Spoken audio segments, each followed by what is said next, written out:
On Production is brought to you by Wrapbook, the production industry's only on-demand payroll platform. With Wrapbook, you can pay your crew with a click and track all your costs in real time, all in one place. To find out more about how Wrapbook is transforming the way productions pay their crews, visit wrapbook.com. Welcome to On Production, brought to you by Wrapbook. Today, I'm really delighted to have Tim Williams, the Executive Director of Oregon Film, also known as the Governor's Office of Film and Video. But Tim brings a wealth of experience, having worked with notable companies and studios such as Fox Searchlight, HBO, and BBC, but currently and has been instrumental in enhancing Oregon's film industry through strategic initiatives and incentives. Tim, thanks for being here. Thanks for having me. So I'm really curious, can you describe your transition from producing in places like London and New York to leading Oregon Film? Yeah, probably just happy happenstance. The catalyst to it was I was working for a very short time at Fox Searchlight with a woman named Liz Sayre, who runs production for Fox Searchlight, and I was helping her, and it turned out that one of the projects I was helping her with was this movie Wild. A good friend of mine was producing it at the time, and it was going in Oregon, so I helped with it. I had never been up here before, so I sort of helped and came up here early on in that project. I wasn't here for the whole thing, but I was here early on in the prep. And then I went back and started doing work on other things in LA. I was in LA at the time, and lo and behold, I got an email at some point in time that Oregon was looking for a new film commissioner, and I was like, well, I'll try that. So I put in an application, and lo and behold, a couple of months later, I was headed up here. That's so interesting. I'm so curious what the transition was like. What were the unique challenges that you faced in this kind of new role from being in a career of production for so long? Well, I have to say, the unique challenges are part of what attracted me to it, to be honest. Is I loved production. I had done it for many years. I had done it in theater. I'd done it in TV. I'd done it in film. I'd done it in many states and many cities, and I'd worked with a lot of film commissions, and I knew what they did from the producing side.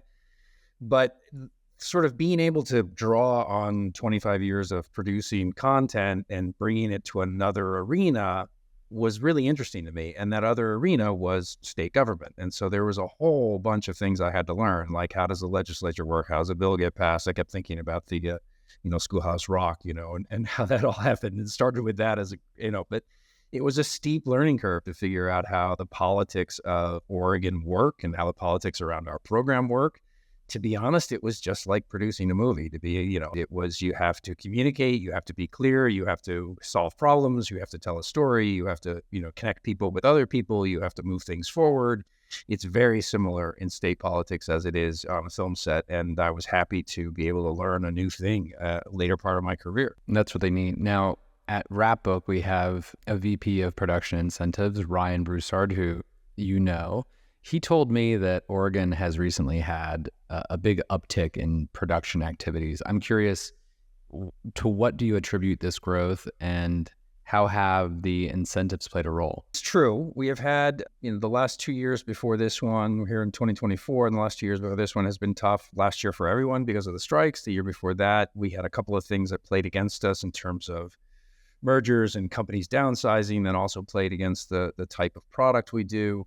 And so I spent the better part of last year working with colleagues and the Portland Film Office in particular to try to figure out how do we communicate what is positive about Oregon, not just incentives, because yes, incentives are important, but we are a state that does really well at certain things. Like, we're not going to pull things out of Vancouver, BC. We're not going to pull things out of Georgia because we don't look like Georgia. So we do really well with certain types of projects. And so we started to try to focus on that. Yes, we have an incentive, and yes, it's easy to use, and yes, we offer a lot of things that other state offices do, but at the same time, we're the Pacific Northwest, and there is a look and a feel that comes from that. We're 2 hours from LA, and if you're shooting here, you're going to stay in good hotels, and you're going to eat good food, and you're going to have really good coffee, because that's what we're known for.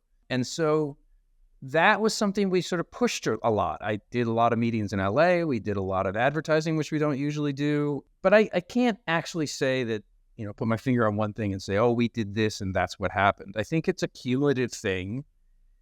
And I think where we are, to be honest now, is that after the strike, projects have gotten smaller. and budgets have gotten more tight. And so those projects that may have gone to Vancouver, BC now can't, because A, they can't afford it, or B, they'd be too small and they'd lose crew, or C, they don't want to go international. Same thing with Europe. Europe's been a big pull for projects as well. And I think we're really good at sort of the large indies, small studio projects, and we're really good at delivering really high-class projects at those budget levels. And I think we're in an era right now where those budget levels are being done a bit more. That, and, I think we had several projects that were queued up before the strike that didn't go, and happily they were able to find their footing and go post-strike. And that's not true for everybody, because I know a lot of people had casting problems after the strike because so many actors had so many different projects to do. So, a lot of it's luck. A lot of it's that Oregon is a good place to shoot. A lot of it is that we're easy to get to from LA. And a lot of it is probably messaging that we, did that helped support that. But I can't point to any one thing. And I think our incentives are good. I think they're easy to use, but they're similar to many other states. I look at Washington, I look at Montana, I look at Utah, and that's really our group up here. And I wouldn't say we're competitors. We're actually all pretty much, rising tide floats all boats. So we talk to each other a lot.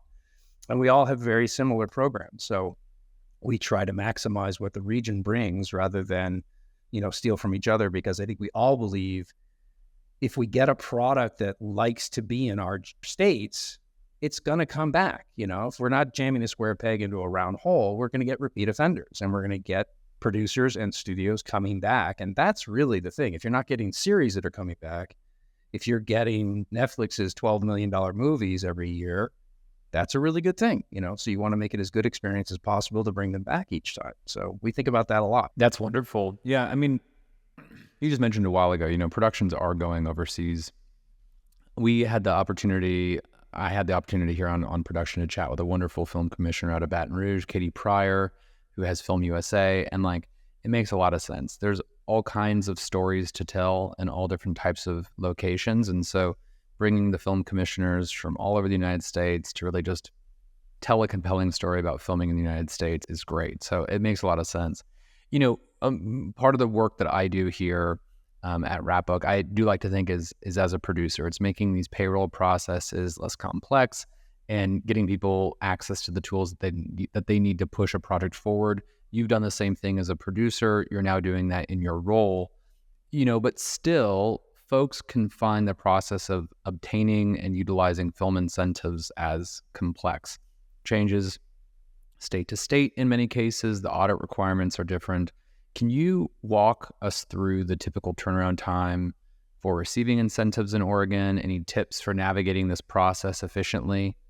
Yeah, it's a great question. Particularly appreciative of what Wrapbook has done, as not only just as a payroll company, but as an end-to-end sort of product. And I think a lot of small companies and small projects here have utilized that. And I think it has been really beneficial for people to understand that not only do you have to have these things like payroll and workman's comp and all this stuff, but you have to understand the process, and you have to understand why and the hows. And I think I've actually written a bunch and thought about a bunch about this, because as a producer, I use so many different, incentive programs, and they're all so different, like what they look for, what they want, how they want it. And I think as a producer, you have to understand that, like, why is the state giving you money, and what are they looking for from you to do that? Because if you understand that, you're going to have a great relationship.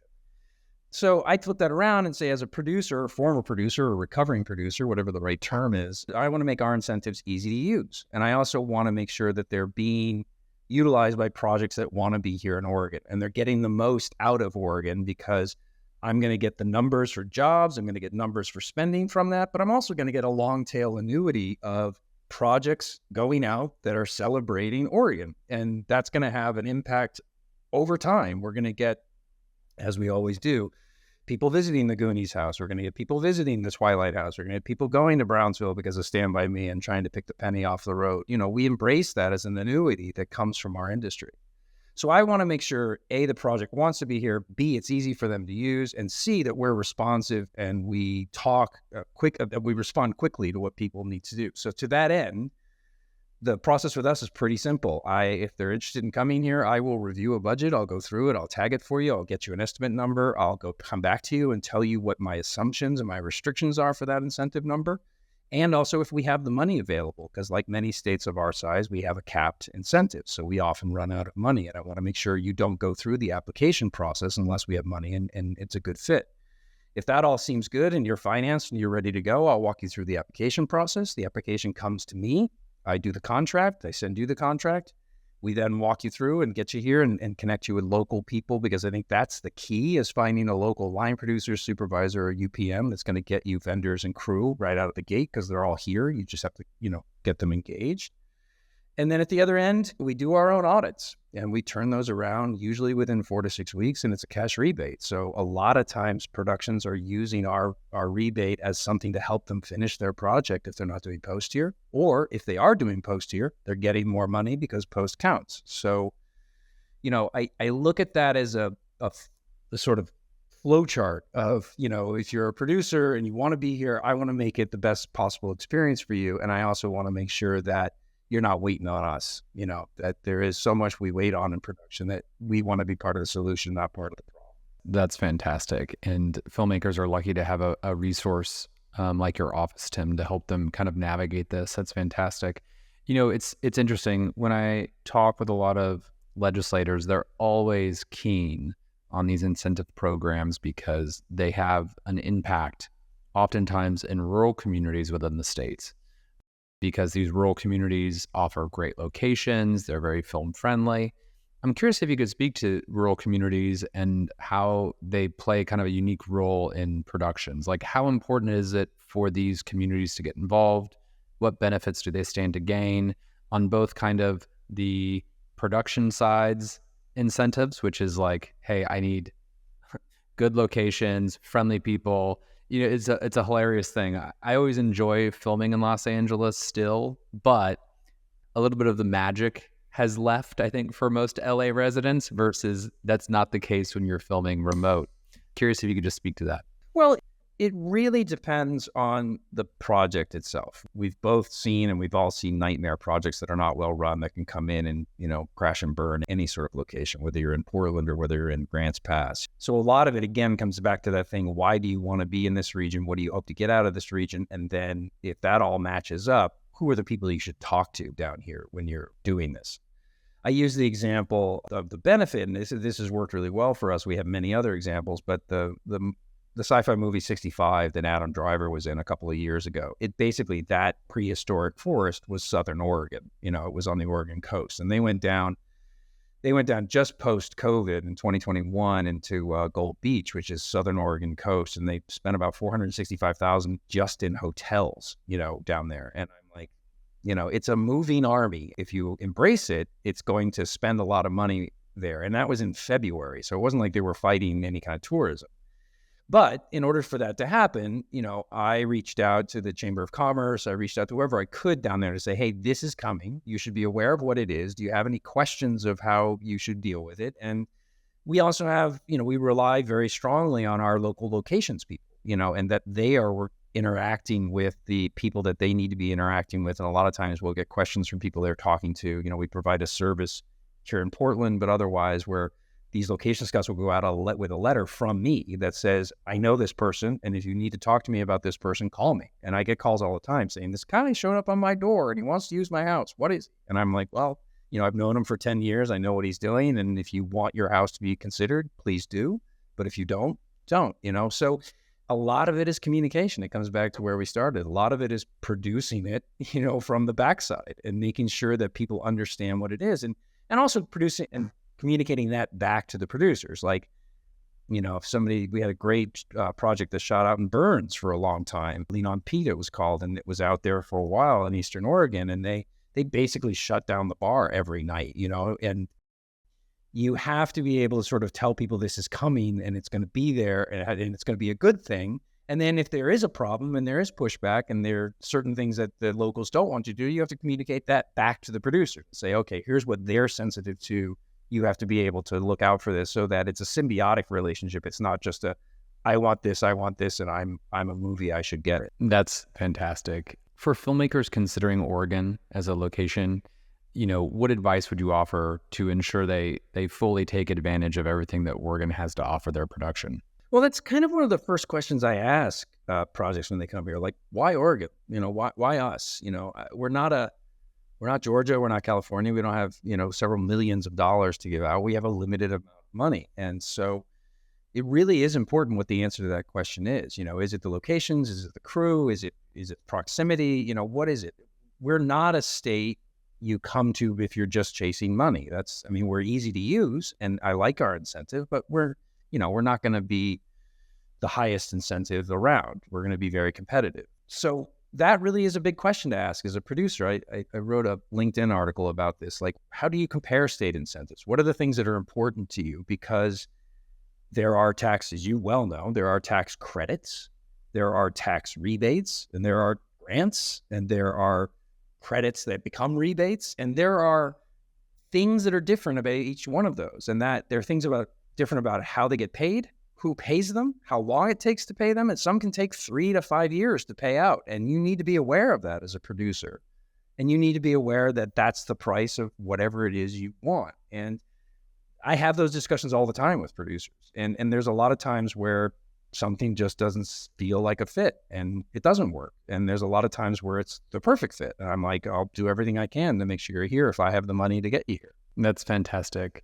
One of my last questions for you, Tim, is how do you envision the future of film production in Oregon? Are there any new initiatives or strategies that you're excited about implementing?